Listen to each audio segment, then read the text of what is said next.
Nora est une fillette âgée de 10 ans. En classe de CM2 à l'école primaire de son village, elle prépare son concours d'entrée en 6e. Comme Nora, de nombreux enfants du village de Forona, dans le nord de la Côte d'Ivoire, ont accès à l'éducation grâce à l'école primaire construite par la coopérative du village avec les ressources du diamant. Le diamant, un minerai prisé à travers le monde. Fortement recherchée pour sa beauté et son caractère précieux, cette pierre est à la fois courtisée par de nombreux joailliers, mais également pourchassée par plusieurs revendeurs à travers le monde. Pays d'Afrique occidentale, la Côte d'Ivoire dispose de nombreuses ressources minières, dont le coltan, le manganèse, le fer, le nickel, l'or et le diamant. En effet, le sous-sol regorge de diamants, notamment dans le nord, où des gisements sont localisés à Tortilla, dans la région du Hambol, et à Séguéla, chef-lieu de la région du Ouorodougou. Située dans une zone de savane parsemée de galeries forestières, Séguéla est résolument tournée vers le modernisme et son activité économique s'est articulée pendant longtemps autour de l'exploitation du diamant qui constitue l'une des principales richesses de la région. L'exploitation de diamants en Côte d'Ivoire a démarré depuis l'époque coloniale. Mais c'est en 1945 que l'exploitation industrielle démarre avec la SAREMSI, suivie d'autres sociétés qui exploitaient jusqu'aux années 70. L'exploitation artisanale, pour sa part, a démarré pendant les années 50.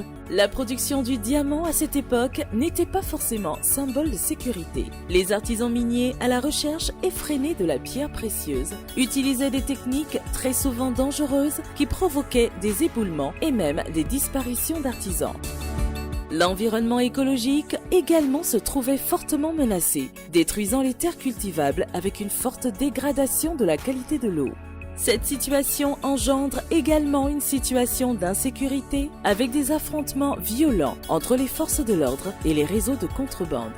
Face à l'échec d'une approche purement répressive, l'État décide en 1986 d'autoriser l'activité et de demander à la Société pour le développement minier de Côte d'Ivoire, SODEMI, structure d'État créée en 1962, d'encadrer l'activité artisanale en parallèle à sa vocation principale d'exploration et d'exploitation des gisements industriels. L'organisation, c'était donc une équipe de SODEMI sur place, avec ingénieurs et techniciens pour apprendre les techniques d'exploitation artisanale et faciliter aussi la vente au bénéfice des membres des GVC en les assistant dans la reconnaissance des bonnes pierres et en leur suggérant la bonne façon de commercialiser les diamants que les gens extrayaient.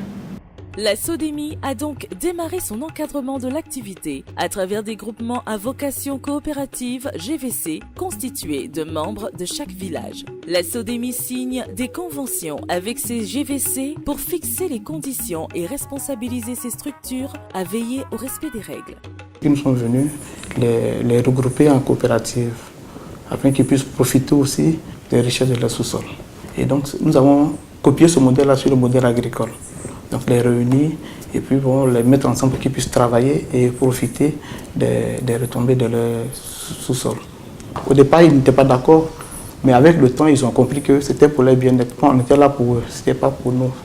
L'incitation majeure de la SODEMI, en plus de la mission qui lui était confiée par l'État, était d'arrêter la destruction des gisements primaires de kimberlite que la société étudiait avec des partenaires étrangers en vue d'une exploitation industrielle. Ce modèle instauré par la SODEMI a permis d'éviter les nombreux conflits du fait de l'exploitation, mais également la réduction des dangers pendant la recherche de diamants. Les galeries ont laissé place au fonçage en panneaux avec des artisans miniers bien identifiés par des cartes délivrées par l'administration minière sur le terrain.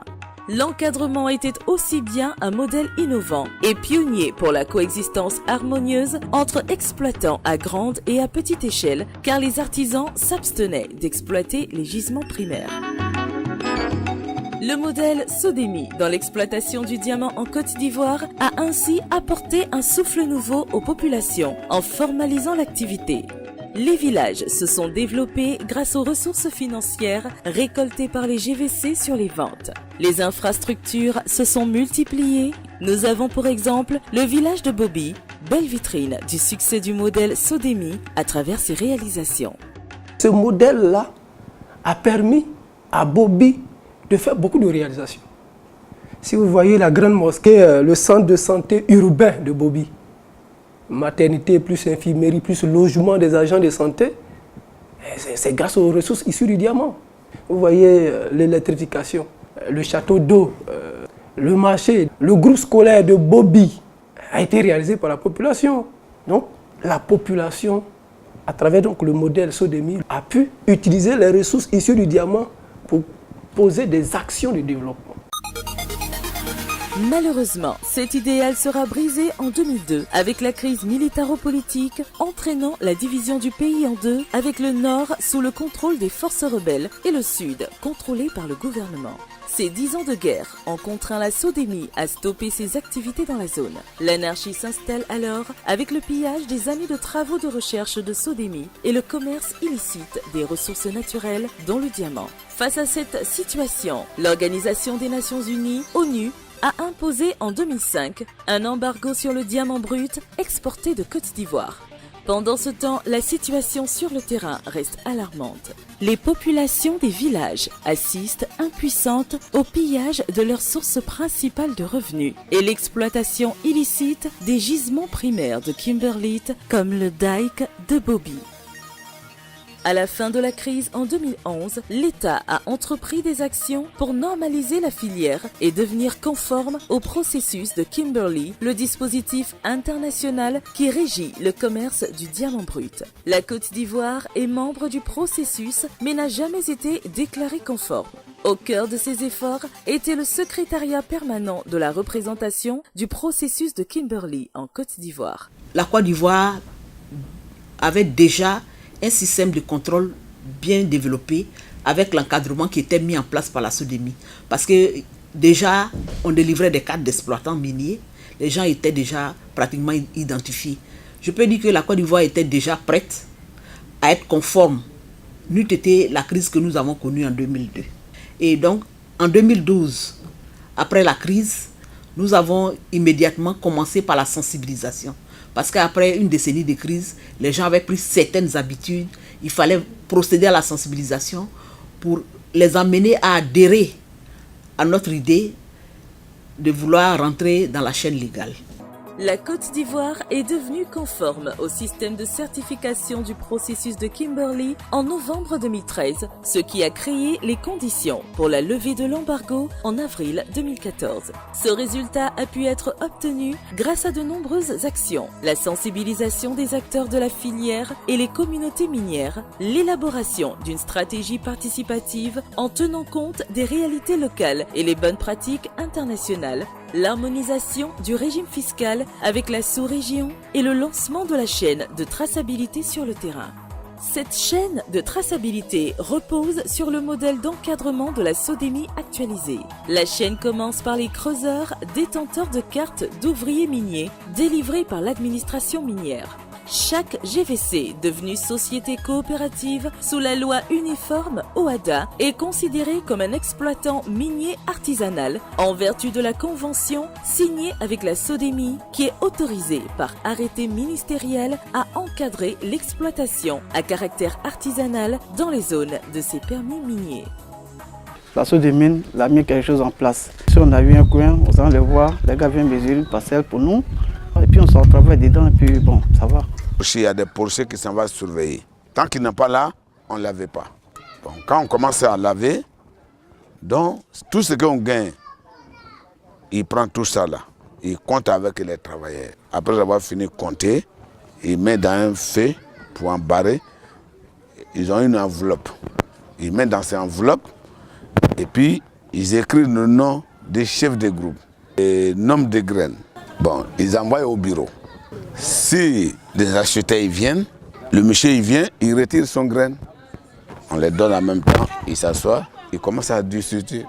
La production est donc enregistrée dans les cahiers de suivi de production et de vente détenus par chaque société coopérative, comme tout exploitant minier artisanal ou semi-industriel. La vente à un acheteur n'est autorisée que sur présentation de sa carte de collecteur. Après son achat, celui-ci a l'obligation de délivrer un reçu d'achat avec ses identifiants et ceux du vendeur. Sur chaque vente, 8% sont prélevés par la SODEMI et 12% par la coopérative. Les acheteurs remontent ensuite les pierres à des bureaux d'achat agréés pour exportation. À cette étape, une analyse de la documentation et de la valeur est effectuée avant la délivrance du certificat du processus de Kimberley attestant de l'origine des pierres. La mise en place de ce système a été appuyée par la communauté internationale avec les visites par des ambassadeurs sur le terrain et la mise à disposition d'un conseiller technique. Ensuite, à la demande de la Côte d'Ivoire, le projet Droit de propriété et développement du diamant artisanal 2, en abrégé DPDDA 2, est lancé. Cofinancé par l'Agence de développement international américain USAID et l'Union européenne, ce projet mène plusieurs actions d'appui sur le terrain pour accroître le développement de diamants bruts qui entrent dans la chaîne légale d'une part et d'autre part pour améliorer les conditions de vie des communautés minières. Notre projet s'inscrit dans le cadre de la consolidation des acquis suite à la levée de l'embargo contre les diamants ivoiriens. Quand je suis venu ici en 2013, j'ai tout de suite été marqué par le modèle d'encadrement des artisans miniers que la SODEMI a mis en place depuis 1986. Le modèle SODEMI, avec ses 30 ans d'expérience et de preuves ici sur le terrain en Côte d'Ivoire, donne un exemple de comment trouver un équilibre entre le développement local, entre l'activité artisanale et industrielle, de trouver également des solutions sur comment inciter les populations à s'impliquer eux-mêmes dans la bonne gestion de leurs ressources et également de comment créer un cadre de gestion flexible et réactif et efficace envers cette activité pour que ça ne s'exerce pas dans l'anarchie, mais dans un schéma organisé.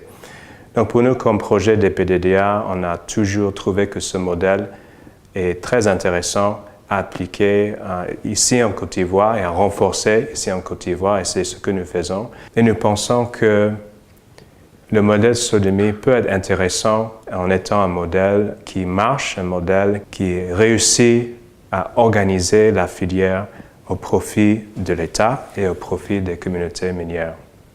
Le projet œuvre pour consolider la chaîne légale à travers un appui à la modernisation du système de gestion et d'analyse des données, la sensibilisation de proximité des artisans miniers sur le code minier, l'identification des nouveaux sites secondaires pour les artisans miniers, des formations en évaluation des diamants et techniques améliorées d'extraction et un appui organisationnel aux sociétés coopératives. Par ailleurs, le projet vise à créer les conditions pour un développement durable dans les communautés en appuyant la conversion des anciens sites miniers en bassins piscicoles et sites agricoles, l'augmentation du rendement de l'anacarde avec l'apiculture, la planification participative sur l'utilisation des terres et la délimitation des territoires villageois pour réduire des conflits et promouvoir la sécurisation foncière. Selon le projet DPDDA2, 4 aspects du modèle d'encadrement sont particulièrement pertinents. D'abord, le modèle réussit à formaliser l'activité en donnant un intérêt économique aux communautés de contrôler ce qui se passe sur leurs terres. Le modèle SODEMI permet ensuite une gestion anticipée et réactive pour un phénomène caractérisé par sa fluidité.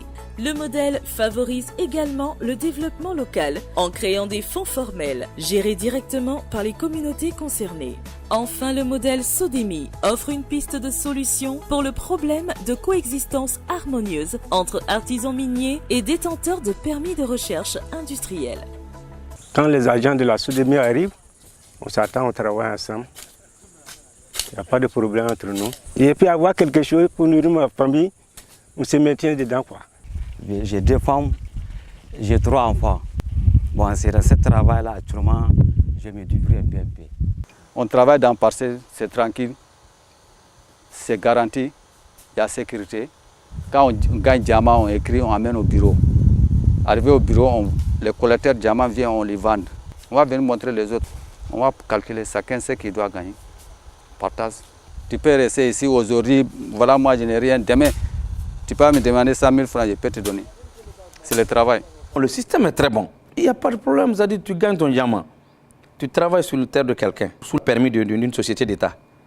C'est-à-dire qu'on amène ton diamant, tu es libre de payer ton diamant à ton travailleur, au prix que tu veux. Le peu que tu as, ils prennent un peu, c'est comme des impôts.